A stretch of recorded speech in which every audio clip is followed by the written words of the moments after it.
I have the great pleasure of having David Medina on my show right now. He's running for Oregon governor. He's one of 12 candidates, I believe 12 the last time I checked. Who knows if the numbers have grown.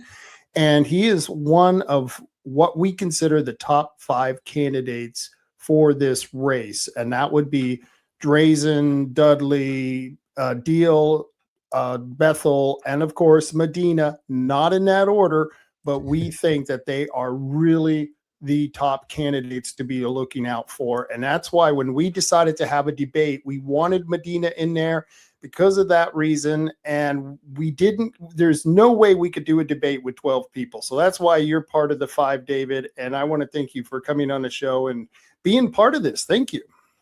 Absolutely, man. Rob, the pleasure is all mine. I love all my people down there in Coos Bay and Coos County. You guys are true patriots, man. And I'm looking forward to coming and visiting you guys tomorrow.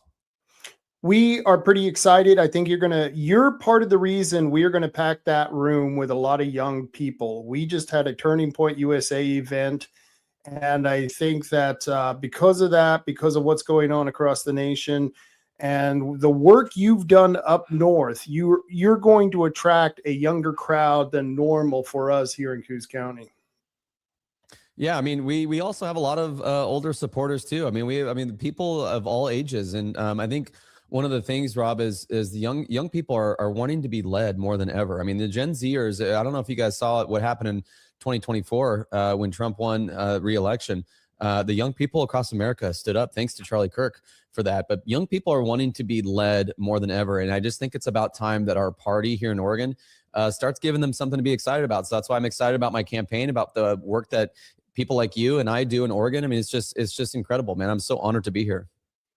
And we are honored to have you, and it's going to be a blast. I think it's going to be a good time. Do you have any other events planned? Are you just coming down for the debate, heading out, and probably will be back sometime during the year? Or what were your plans for? Well, hey, if you want to bring me out before the election, I'd be happy to come back out there. I think tonight we're in Portland having a small event, kind of private event. And then in the morning, we'll be in Eugene at the Lane County meet and greet with a couple other candidates and some other candidates running for local office. And then after Eugene, we're shooting right over to Coos Bay. So it's a weekend full of meeting Oregonians. It's one of my favorite parts of this whole race is just getting to, because, doing my business, I'm a small business owner and I have to be behind a screen a lot, right? And especially doing content.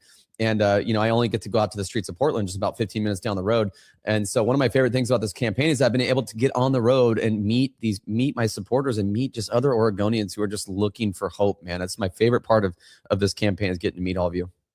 And I was going to ask you, do you find a difference between the crowds that you get up north and the crowds that you get down here in rural America where flannel is still formal wear? Yeah. Well, when you go to Coos County and places like Eastern Oregon, I mean, they have pitchforks when you walk in the room. Like, is this guy for real? Is he, like these just amazing people that have been so disenfranchised by their own government, by even their own Republican Party. I'm sorry to say, I'm really not trying out here to tear down the Republican Party. I'm trying to hold us all accountable because we've all failed.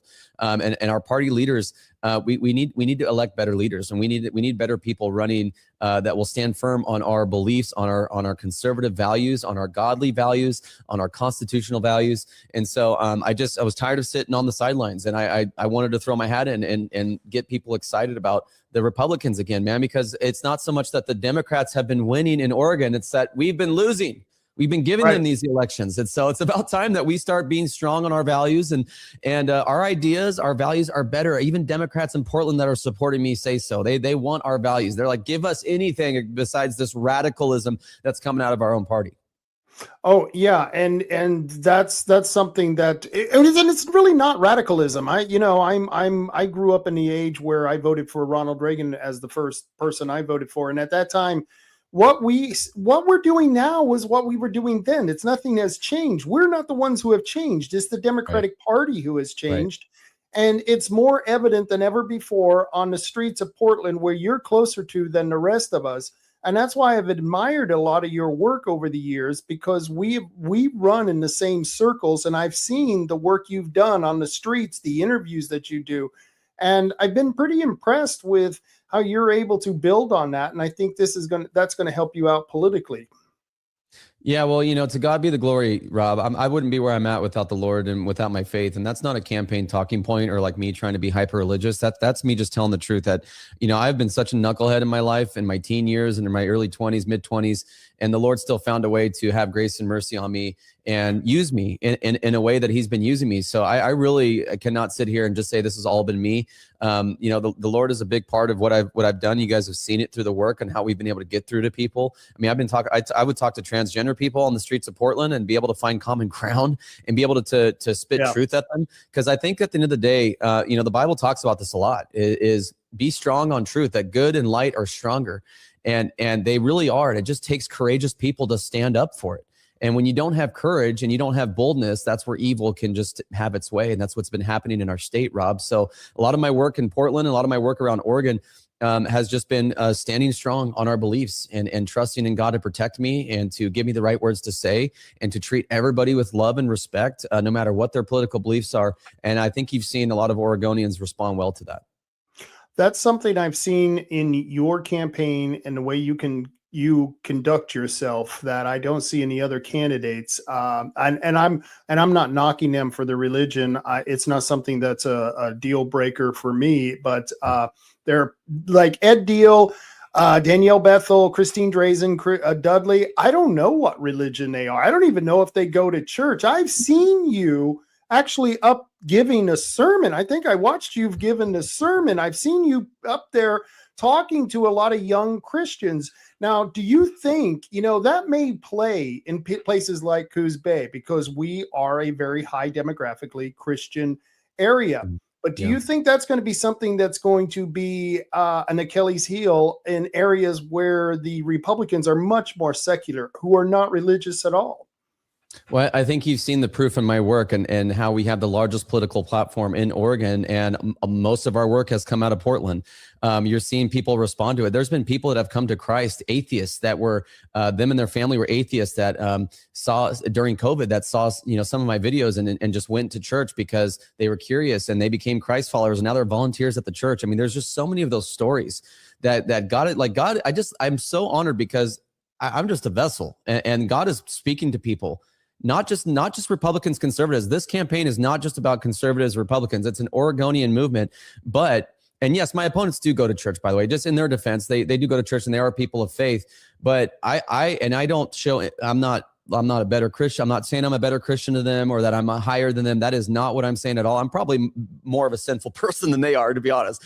I'm dealing with stuff too. Everybody is. But the thing is what I recognized before jumping in this race, Rob, is that, man, why are we losing in Oregon? Why did we become more blue in 24? How did the Democrats keep picking up more seats? It's like Republicans aren't winning in Oregon.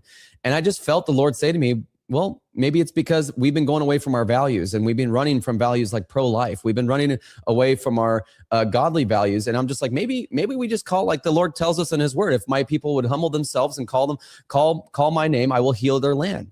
And so I'm like, maybe we should just get back to our godly values and just call on God to save Oregon. I mean, it's just like man is not going to save this land. I really, truly believe man is not going to save Oregon. Republicans aren't going to save Oregon. David Medina is not going to save Oregon, or God is going to save Oregon. All we need to do is stand up with courage and call on his name. I truly believe that. I'm not saying God told me, hey, I'm going to win, but man, right. I'd rather go out standing on truth and standing for godly values and calling on the name of the Lord and exposing the gospel to more people. I'd rather go out like that and lose than win politically. And I just think we got to get back to our values, Rob. So it's been working. You're seeing it through my, I'm not going to change no matter what county I'm in. I'm the same person that I've been online, that I am in my community. I'm going to be like that everywhere I go because that's just who I am. And that's what I suspected of you. Like I said, I've been watching you long enough to know that's your personality.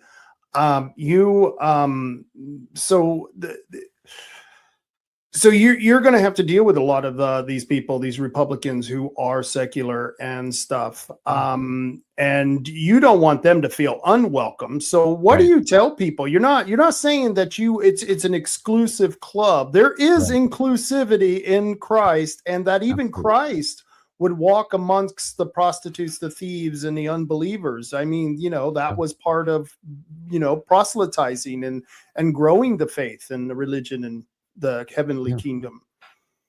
Absolutely. And I think that's a great question. I made a video to address this because I had a lot of people saying, hey, I don't believe in God. I'm not really necessarily a Republican, but I believe in your work. I believe in what you're doing for Oregon. And I just made a video on my social media. I just said, hey, look, this is an Oregonian movement. This back here, this campaign is for all Oregonians. I don't care if you're gay, straight, transgender. I don't care if you're not a Christian. This movement is for people that are fed up with this out of control, corrupt government, and for people that want to take their government back and give power back to the people, get government out of the way of our lives, get government off of our kids, get government off of our businesses. That is the practical centerpiece of this campaign.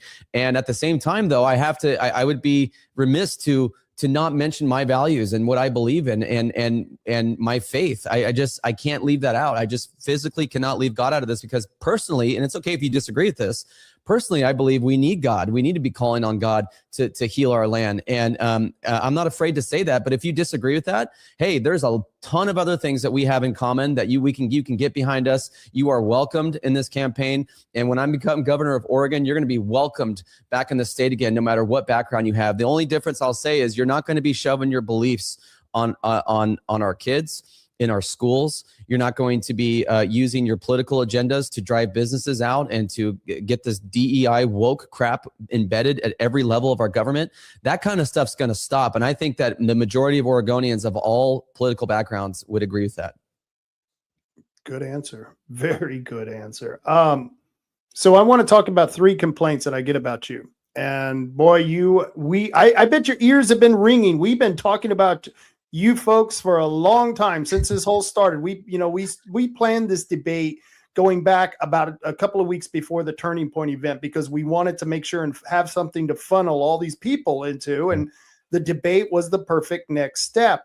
And so here's a couple of arguments that I get, and I want to give you the first one. You are too argumentative. And now I saw the Rick Dancer interview yesterday, and that was interesting. I've seen some clips where you're arguing. You're pretty good at arguing with Ed Deal. You guys were going at it pretty good. And so what do you say when you've got people who are saying, well, he's nice, but he's a little argumentative?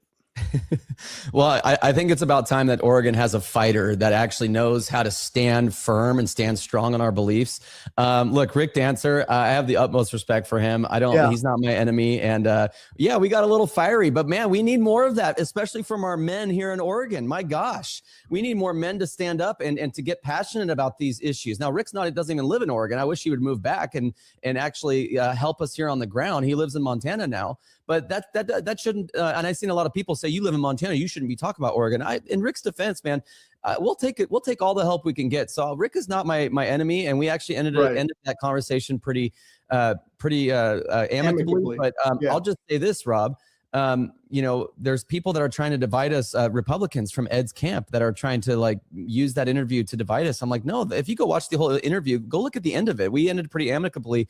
There's nothing wrong with that. I'm not upset with Rick at all. I had to defend myself a little bit from some of Ed's supporters that are throwing stuff out there. But you guys, these people call it argumentative. I call it passionate. I am passionate about the people of Oregon. I'm passionate about you, Rob. I'm passionate about everyone that calls this place home, that has been getting just bullied to the max in every aspect of our lives, businesses, education, families. I mean, the Democrats don't give a damn about any of us. And our Republicans haven't been putting up the fight necessary to fight that evil. And so, I'm not going to apologize for, it's so funny. I got Terry Emmerich calling me. I'm not going to apologize for being passionate about my home and about the evil that has overtaken the state. So you call it argumentative, I call it passion. And at the end of the day, I love everybody. I even love my Democrats. I have Democrat friends in the legislature that one of them donated to me because he lost a bet with me. And you can go look that up. I won't say who, but I have friends from all different backgrounds, Rob. I love everybody. What I hate is evil. I hate evil. Right. I hate it. I love being argumentative. I love being able to go back and forth with people. And if we agree on different points, that's how you come to a rational reason. You know what I mean? You either agree to disagree or you come to a conclusion and find a remedy. That's life. So here's the next argument, and I always get this. And remember, I want you to remember before I say this, the average age in Coos County is 59 years old. So you're a kid. You're a kid to all these guys out here, okay? All these people out here. And that's the most one that I hear all the time. He's too young. It's not your time. And you don't have enough experience, which kind of goes back to the Rick Dancer thing that he was commenting on. But that's the argument that I get from a lot of people. Right. Well, if you have an argument and you're going to make claims like that, people, which I love them, that's okay. That makes me feel young. You should see me on the basketball court with these actual young guys. So when you guys call me young and experienced, I'm cool with that, man. That makes me feel like I feel like I can go dunk on these kids now. So that gives me motivation. But you got to have evidence behind when you call someone inexperienced and too young and it's not my time. You got to give evidence behind that, people. And I'll just say to you lovingly, I have more political experience than Ed Deal. I've been in politics longer in Oregon. I've worked on political campaigns. I've been a campaign manager. I worked on congressional races. I've worked with the Trump on the Trump campaign in Arizona, helping them knock doors. I've been next to the most brilliant minds. I've been so blessed to be next to the most brilliant minds. And I'm a small business owner. I've built teams from here to Seattle. I've had 10 plus years of managerial experience. So I have executive experience. And by the way, I remember somebody that didn't have political experience that happened to become our president twice. His name was Donald Trump. I'm no Trump, but it's kind of similar in that way. So I do have the experience and I do know what I'm doing. And if political experience is something that I need, how's that working out for Oregon right now with our current governor?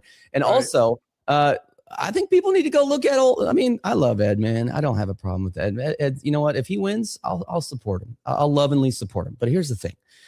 We have to go look at these people's voting record.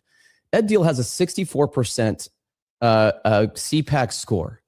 Very low, not much ahead of Drazen. He has voted with the Democrats on many things, including healthcare or Medicaid for illegals. People don't know that because they are just so blind with this tax referendum right now, which was a great thing for Oregon, by the way, which is something that me and my team and our volunteers put a lot of effort and work into. You wouldn't hear that from Ed because he's trying every which way to ignore, to not give my volunteers or my people any credit. I don't need the credit. my people worked hard on that. People missed family events to help with that referendum. We got that thing over 1 million views. We helped pump energy into that thing. And the real heroes of that were the volunteers that also aren't getting enough credit. A lot of them are upset at Ed for not giving them credit for their work on the referendum. It's just like, to me, Rob, I have that experience. I have the business experience. I have the executive experience. I'm a graduate of George Fox University. I became a father, got sole custody of my kid when she was 2 years old, when I was just 19 years old. I had to raise her mostly by myself. I've stepped to the plate every single time. I've had the Biden DOJ raid my house, try to intimidate me into silence, and I'm still here on the streets fighting for Oregonians. I'm going to continue doing so as governor. Very good. Very good. And so, by the way, real quick, one last thing, Rob. If you want to talk about my age, I'm the same age as the youngest governor ever elected to Oregon. Mark Hatfield was 36 years old. That's how old I am. He was 36 years old. And so I think it's about time we get some more energetic conservatives running against this Tina Kotek, because I'll tell you, if political experience and a moderate candidate were the answer, we would have a Republican governor right now. But it's not so much that Tina Kotek won in 22. Republicans lost it, and we didn't have turnout. And I believe that I can get more people, more Oregonians to turn out across the state for the general election than any other candidate. But you won't hear that from the media and the establishment circles. And that's part of the establishment argument, is that we have to elect a moderate, and we have to elect more moderates into the House and the Senate to win these seats. And I keep telling them it's not moving the left to the right. It's moving the right further to the left. It's making Republicans more liberals, more leftists. That's all they're doing when they're doing this. I think it's making the right sit out. It's not so much moving the right to the left. It's making the right leave the state. Happens.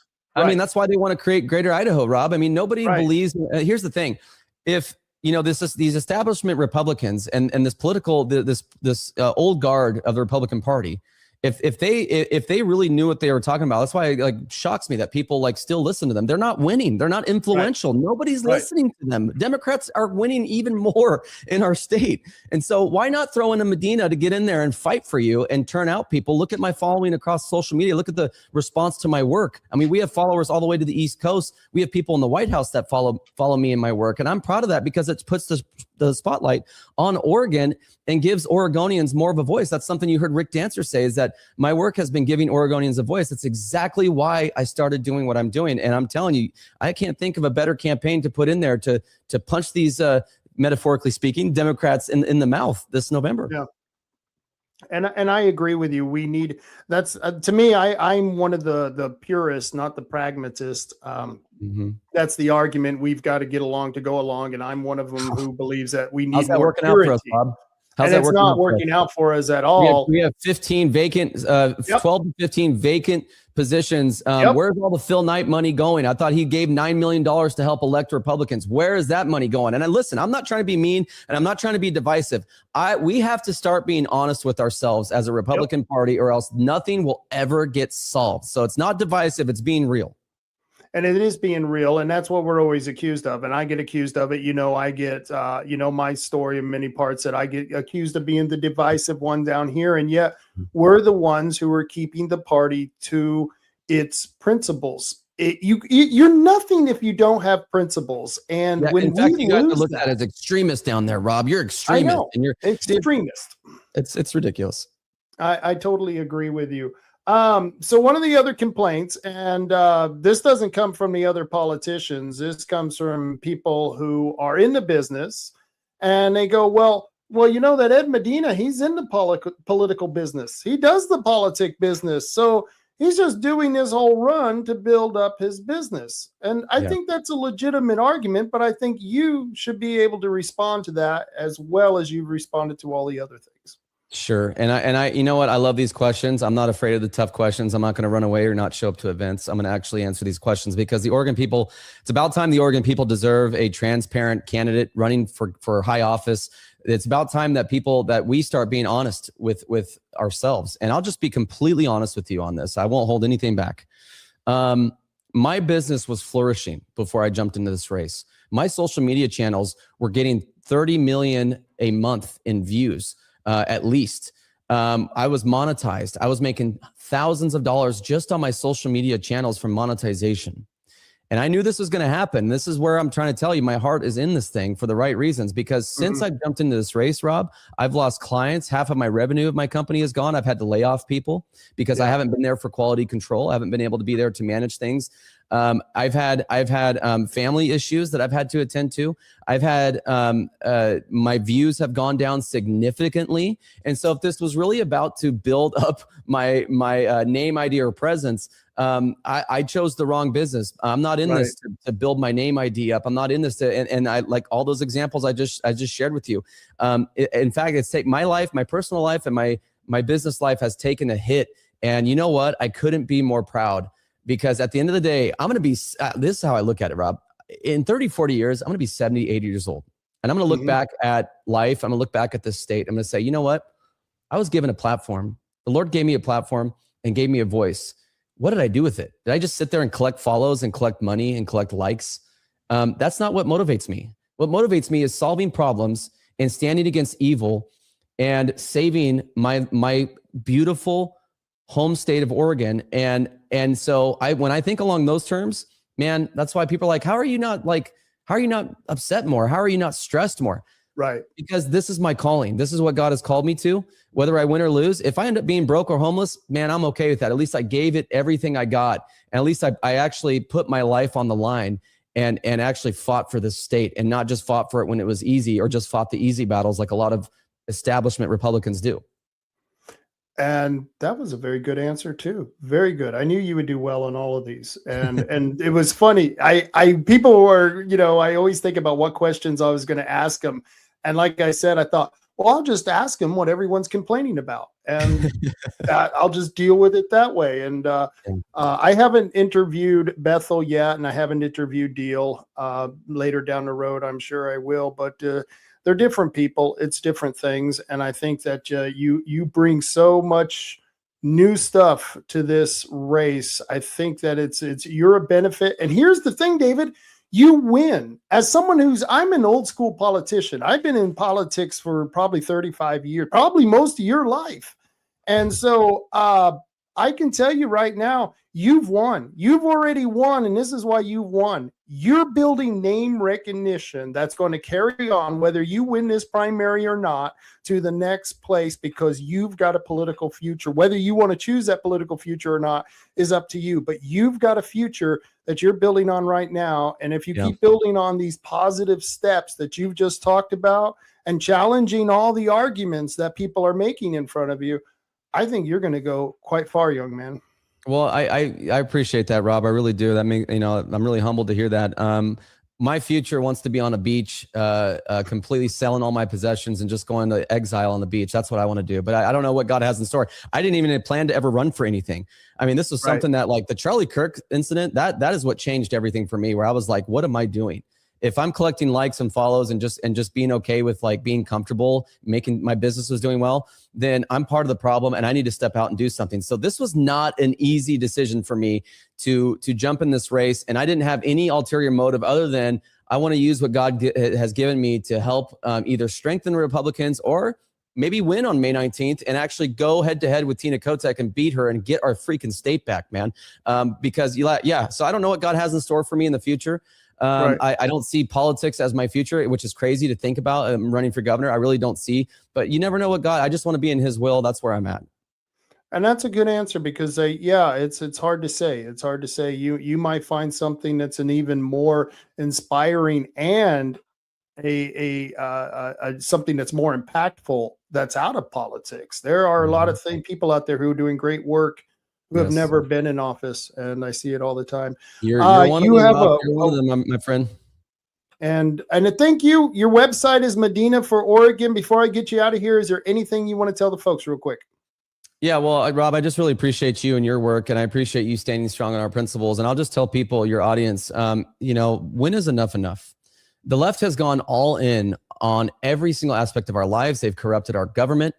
And how many times, I mean, I don't know about you, but I'm tired of letting the Democrats write our story, label us. If we're not J6 rioters one day, we're white supremacists, we're racists, we're bigots. How much longer are we going to let these people walk all over, not just us, but our Constitution, our beautiful land? It's time that you guys put in a formidable fighter who will actually take these people head on without fear, unapologetically, for our values as Oregonians. And so I'm asking for your support. I'm asking for your donations. I'm asking for you to sign up to volunteer, be part of this thing. If you go look at the money raised, I am nowhere close to my opponents. And there's a reason for that. I've turned down big checks because they came with strings. If you go look at some of my opponents, some of their donors are out-of-state pharmaceutical companies. They're insurance companies. They're corporate donors, the same corporate donors that fund the other side. Folks, enough is enough. Let's take our state back. And I hope that you'll join me. And thank you so much, Rob. Thank you. Hang on one second.